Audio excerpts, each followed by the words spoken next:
मेरी कविता का जो शीर्षक है वो भी नारी अनंत है। नारी शांति है, अध्यात्म है, विकास है, युगों युगों का सार है। मृत्यु में पलते यथार्थ की, करुणा में बंधी जीवन दान है। तुम भूल भी जाओ इसके अस्तित्व को, तुम भूल भी जाओ इसके अस्तित्व को, तो अखंड सी ज्वाला हुई भड़कती हुई वेग है। अतुलनीय भक्ति में लीन विचारों का, अतुलनीय भक्ति में लीन विचारों का सागर में बहती परिमार्थ है। विचार है, आविष्कार है, रूढ़ियों में दबी हुई भावनाओं का बहिष्कार है। ढूंढोगे तो पाओगे कि नारी का क्या स्थान है, जो अस्तित्व से तुम इसके वाकिफ हुए तो तुम्हारा ही उत्थान है। अग्नि में जलती हुई उठती हुई पीड़ा की आलाप है, उन पापियों का नाश करने को ज्वालामुखी का प्रलाप है।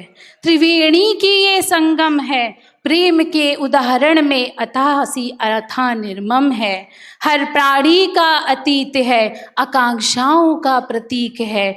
सेवा की पृष्ठभूमि में हर रूप में मनमीत है। जीत का हुनर लिए आकाश सी विशाल है, धरा से उठती हुई चुंबकीय ऊर्जा में पाताल है। प्राणियों में हुंकार की उठती अपार शक्ति है, वो पुत्र रूप में जहाँ उस मार्ग में सिर्फ मुक्ति है। कहने को तो अथाह शब्द है, पर इसके आगे सब निशब्द है। सिद्धियों में प्राप्त सिद्धि की आठों दिशा की लघिमा है, सिद्धियों में प्राप्त सिद्धि की आठों दिशा की लघिमा है। आभूषणों में सौंदर्य की उसकी सादगी में भी गरिमा है। पवन बोला हम किसी के द्वार पर रुकते नहीं हैं, पवन बोला हम किसी के द्वार पर रुकते नहीं हैं। काल के भी सामने डर कर कभी झुकते नहीं हैं।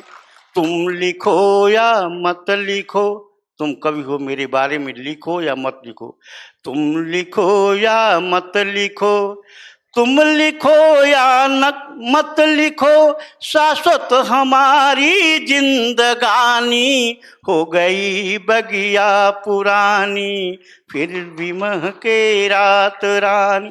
और पवन ने स्पष्ट कर दिया कि तुम्हारा ही जीवन नहीं है एक, कहाँ कहाँ मुझे जाना पड़ता है, कहाँ कहाँ जीव है, तुम्हें अभी ज्ञात भी नहीं है। सुनिए, जंगलों के झुरमुटों में या पहाड़ों के शिखर पर जी रहे हैं जीव जितने कंदराओं में बिखर कर।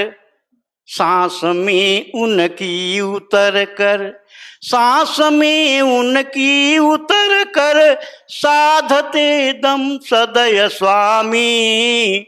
हो गई बगिया पुरानी, हो गई बगिया पुरानी। और मैं सबके साथ एक जैसा व्यवहार करता हूँ, अमीर गरीब चाहे जो हो, चाहे जैसा हो, जिस जगह पर। सुनिए, हम सभी के साथ करते एक सा व्यवहार आए, हम मनाते साथ सबके एक सा त्योहार आए।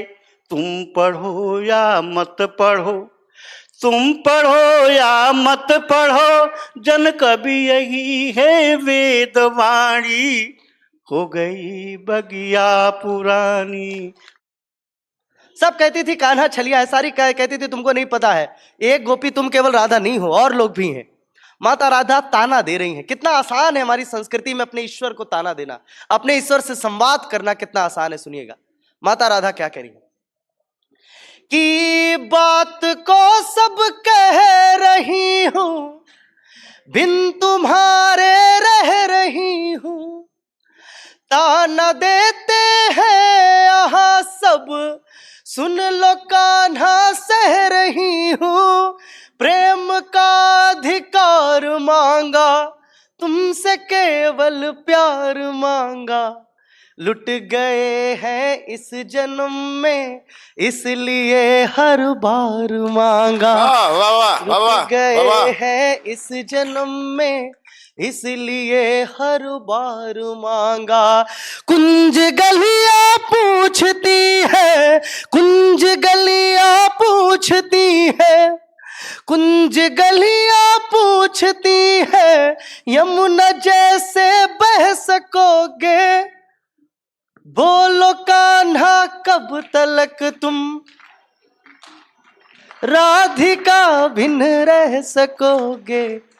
कृष्ण जी को दो चीजों से बड़ा प्रेम था।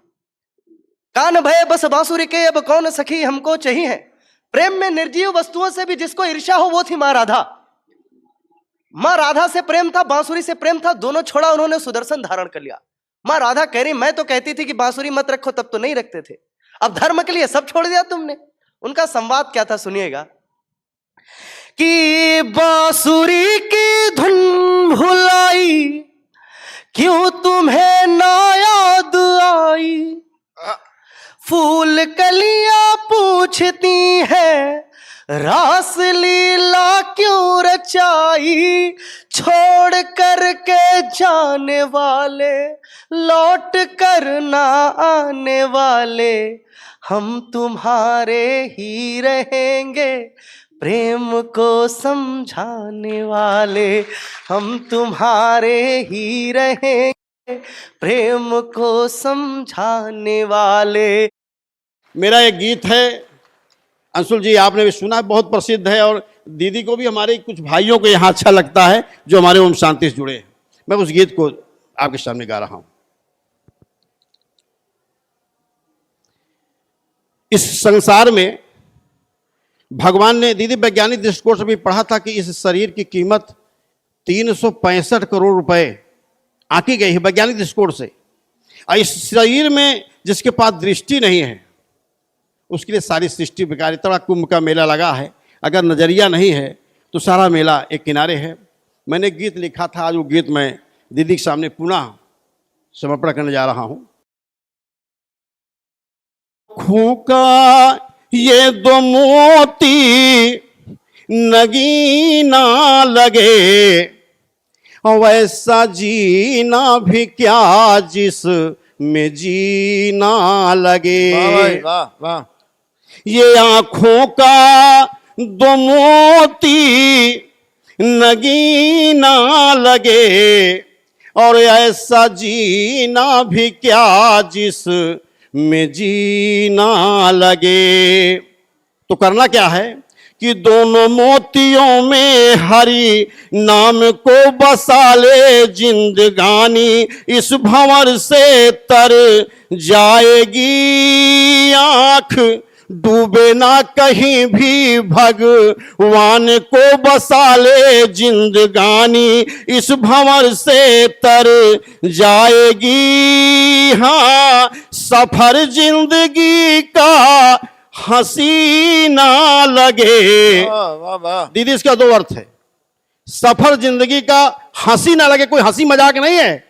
और अगर भगवान को बसा लिया तो सफर जिंदगी का हसीना लगे, वो साजन हो जाएगा और आप हसीना हो जाएंगे। कि दोनों मोतियों में हरि नाम को बसा ले, जिंदगानी इस भंवर से तर जाएगी। हाँ, सफर जिंदगी का हंसी ना लगे, और ऐसा जीना भी क्या जिस में जीना लगे।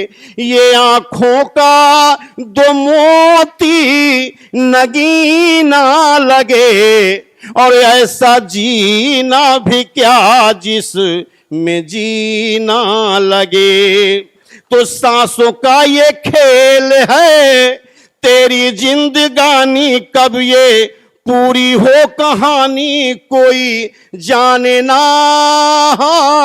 जाना तो पड़ेगा एक दिन, आएगा बुलावा, जानता है हर कोई पर माने ना।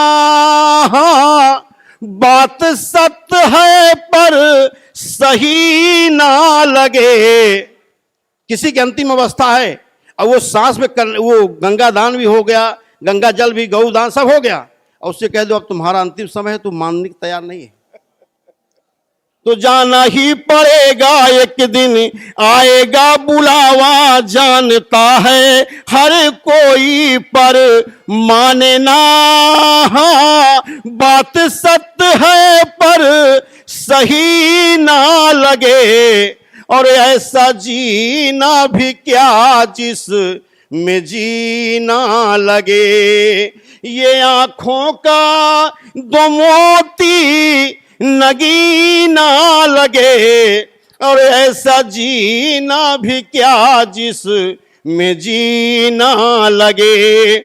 इहे व संगम जहाँ गंगा की धारा मिले, इहे व संगम जहाँ गंगा की धारा मिले, जहाँ यमुना की धारा मिले, जहाँ सत्संग, जहाँ संतों का सत्संग मिले, जहाँ सत्संग का संगम मिले, जहाँ सत्संग आपको, यदि आप संगम प्रांगण में, आप क्षेत्र में पहुंच ही जाएंगे तो निश्चित तौर पे प्रभु की कृपा है आप पर। यदि आप देखेंगे श्रद्धालु न जाने कितनी दूर दूर से, विदेशों से आज हमारे प्रयागराज में आ रहे हैं, ये कितना सौभाग्यपूर्ण है हमारे लिए। तब मैंने कुछ पंक्तियां लिखी थी कि निश्चित तौर पे आप सबके मन के भाव भी यही होंगे कि यही वह संगम जहाँ गंगा की धारा मिले, यही वह संगम जहाँ यमुना की धारा मिले, जहाँ सत्संग का संगम मिले, मुझे जब भी जन्म मिले, हर बार यही संगम, यही प्रयागराज मिले। कि जीव जगत में जब भी आता नाना विधि योजना बनाता, विविध रंगों में रंगता जीवन, फिर भी खुद को जान न पाता। ये मेला इसीलिए लगाया कि खुद को जान लो। नाना विधि योजना बनाता, फिर भी खुद को जान न पाता। अहम वहम के महामंत्री लिखते इनकी जन्म पत्री, ब्रह्मा की इन संतानों को मूक सरस्वती देखा करती। ब्रह्मा की इन संतानों को मूक सरस्वती देखा करती। समय नहीं फिर लौट के आता, बहुत बार कह रहा विधाता। समय नहीं फिर लौट के आता, बहुत बार कह रहा विधाता। श्रेष्ठ कर्म की खींच लकीरें, बन जाओ तुम जग के त्राता। जीवन में सौंदर्य जगाओ, सत्यम शिवम गीत तुम गाओ।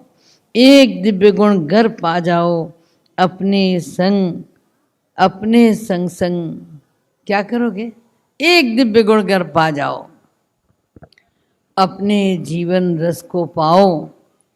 एक पिता की स्मृति ऐसी, सब संग तोड़ एक संग जोड़ें। यही जोड़ तो योग कहाता, साध्य साधना सिखला जाता। इस मंच पर जहाँ साध्य साधन और साधना सिखलाई जाती है, तो वैसी ही बात आप सबके सामने मैंने रखी है।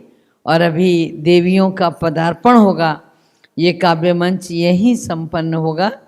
मैं बहुत आभारी हूँ कि मेरे एक आह्वान पर जन कवि प्रकाश जी को आज बागडोर सौंपी थी, इन्होंने सफलता के साथ निर्वहन की। हमारे अंशुल जी ने मंच संचालन किया। बहुत जाम के बाद हमारे ये कविगण पधारे। अभी भी एक दो कविगण यहाँ नहीं पहुँच पाए हैं। बहुत बड़ी बात है इतना परिश्रम करके यहाँ तक पहुँचना। पुनः बहुत बहुत आप सबकी भी आभारी हूँ जिन्होंने इतना समय देकर के इसे सुना।